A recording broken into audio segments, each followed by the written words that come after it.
Meri stood before the judge, her hands shaking, not with fear, but with years of silence finally unwrapping. In the distance, Kody's smirk dropped when Robyn whispered in his ear. What they didn't realize was that Meri had taped it all. Every call, every vow, every betrayal. This was no trial. This was payback. And Meri wasn't holding anything back anymore. Leave a comment. Is Meri finally receiving the justice she deserves? Or is something more going on here? The hallway outside the courthouse is chillingly still. Not that there aren't individuals. But because everyone's waiting, their eyes don't flicker. Cameras don't shift. Reporters are holding their breath. They're waiting for someone. And then doors swing wide open. Meri Brown enters alone.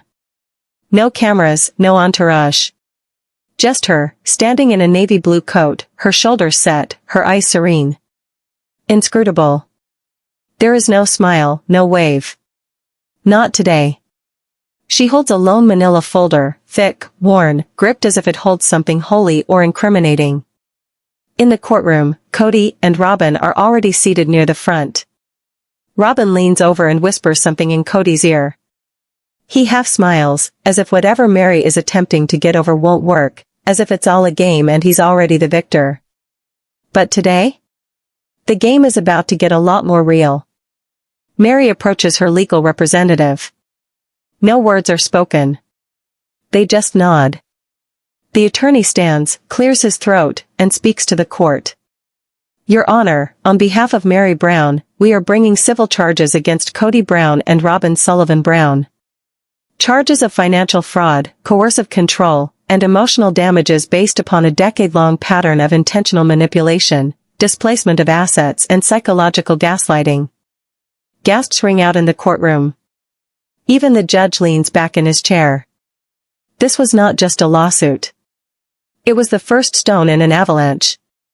Kody tries to smirk, but something in Meri's expression, so calm, so detached, unsettles him. He's never seen that look before. It's not anger. It's not sadness. It's resolve. Remember this moment because it's the last time Kody thinks he's in control. Flashback. The screen fades to a grainy home video-style memory. A broad exterior of the family in their old living room, young-faced, full of optimism. Meri is seated to the left of Kody. Robyn's not even legally married yet. The family is still united, if that term ever meant anything tangible.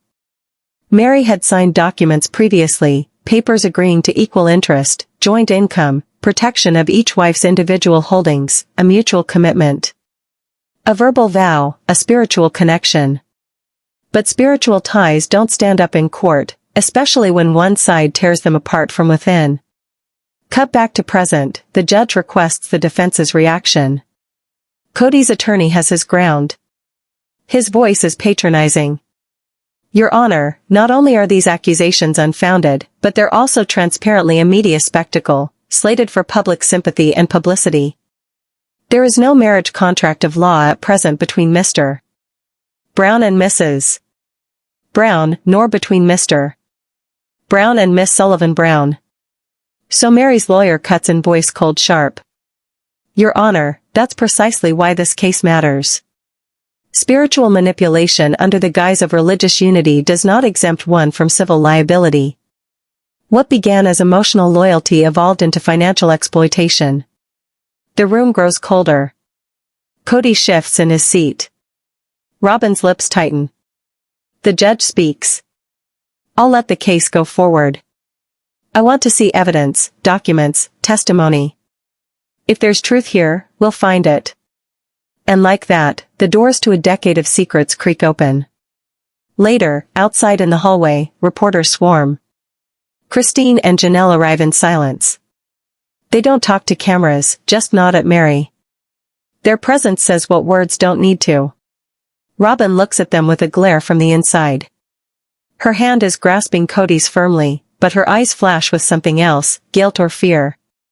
In the courtroom, Meri returns to her seat and opens her file. The judge inquires, do you have something to present to the court, Mrs. Brown? She inches the folder out. Yes, Your Honor, pages, timeline of events, withdrawals, deposits, Caprice, a journal I kept. From to Kody Blanches. Robyn leans forward, speaking something fast and low. The lawyer leans in. They didn't see this coming, but Meri sits quietly, serenely. Meri was overlooked for more than a decade. Tonight her words will ring louder than all of their deceptions put together. The judge flips through the folder, nods and adjourns. Do we resume tomorrow at sharp? I recommend the defense prepare well. As all of them start standing up from their seats, Meri stands up slowly. Kody finally looks her in the eye. She doesn't say anything, but she doesn't have to because he knows she didn't bring this lawsuit to win the case. She brought it to reveal everything. And if that folder is only the tip of the iceberg, they're all dead. Retention booster words in. What's in that journal? And how far was Kody actually willing to go to shut her up? Stay tuned. The actual bombshells have yet to begin. The courtroom the next morning is filled to capacity. The atmosphere is different. Thicker, heavier, as if even the walls are aware something irreversible is about to occur. Meri comes in softly, still no flash of a smile. Her coat is removed now. She appears weary, yet somehow stronger. She holds the same folder. But today, something different is inside. Kody glances up as she passes by. For an instant, something new is in his face. Uncertainty. For the first time, he has no idea what she's capable of. The judge starts, Mrs. Brown, you may proceed with your submission. Meri's lawyer nods and strides forward. Beyond the timeline and financial records already introduced, my client has provided a personal diary, handwritten spanning more than years. These are not random musings. These are chronicled accounts of her emotional, financial, and psychological life within the Brown family. These entries are corroborated with occurrences documented on television, in legal pleadings and in private correspondence. He pauses, then speaks in a measured tone. We will now read some of these entries into the record. The room is quiet. The first page is read aloud. It's dated March th. Robyn moved in 6 months ago. Kody hardly even looks at me anymore. He puts his hand on her hand at dinner and then pretends I don't exist. I asked him to talk with me, and he said he was too tired. I lay awake that night wondering when I stopped being his wife. Kody shifts, a shiver of soft murmurs runs through the gallery. Christine dabs away a tear. Yet another entry. June th. Robyn asked me if I was happy. I told her I was trying. She smiled and said, trying isn't enough for Kody. Then she offered to pray with me. I think she meant well. But I also think she wanted me to break. Robyn's jaw clenches. She leans over to her lawyer and murmurs something urgent. The lawyer rises. Your Honor, we object to the emotional tone of these entries. The judge holds up a hand. Overruled. These entries are pertinent to the accusations of emotional harm and coercive control. Meri doesn't even flinch. Each word that once held her captive is now her arsenal. The courtroom hears more. October, I just looked at the family bank account today. Kody transferred $1 to Robyn's personal account without any of us knowing. When I questioned him, he told me it was for expenses. But I haven't been able to use my card in more than 2 weeks. The attorney provides context. At the time, Robyn did not have formal employment. The sum transferred was from the joint reality show proceeds of the family. None of the other wives were notified. Kody clears his throat. Suddenly he speaks. Your Honor, I'm not saying errors weren't committed, but this is being taken out of context. We were all stressed out. TV contracts, housing, children. Meri's attorney interjects. Sheba notify Meri of the fund transfers. Kody pauses. Well, not all of them. No. And did you ever go over business decisions with her since? No. The ensuing silence is greater than any bellow. Kody just verified what Meri's diary has been shouting all this time. January th. I overheard Kody on the phone with Robyn discussing purchasing a property in Flagstaff. I was not invited to the meeting. When I inquired about it later, Robyn told me I shouldn't worry about things I don't understand. Thea gasps again. The attorney now holds up a printed photograph. Your Honor. This is a production still from the sister wife's files, shot just days after that entry. Observe the absence of Meri. Observe the conversation of Kody and Robyn regarding what to do with the property. Christine appears as if she will say something, but she doesn't. Instead, she reaches across and places her hand lightly over Janelle's. April th. I asked if we could go to counseling. Kody laughed, actually laughed. Told me I was being dramatic and that Robyn was more attuned to God's plan. Said I should get over myself or get out. Robyn nibbles on her lip. She gently shakes her head, as if in denial, but her eyes don't leave the ground. The judge peers up. Do you have corroboration for this conversation? Meri's lawyer pushes a button on a tiny recorder. Peeper Kody's voice. Steady but icy echoes through the courtroom. Perhaps it's time you refrain from making everything all about you, Meri. Robyn's the only one who still hears what God desires.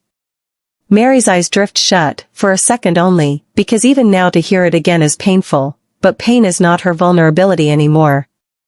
It's her proof. The judge concludes the day's reading. We will continue tomorrow with further journal entries and move on to witness testimony. As the crowd moves out, Robyn glances back at Meri, once. There is no hate in her eyes now, only terror, because this is no longer about prejudice. This is about evidence, and Meri has years' worth of it. What's deeper buried in that journal, and who else knew but said nothing? Tomorrow someone will testify, and maybe they won't be testifying for Kody. Outside the courthouse, the morning air is abnormally quiet.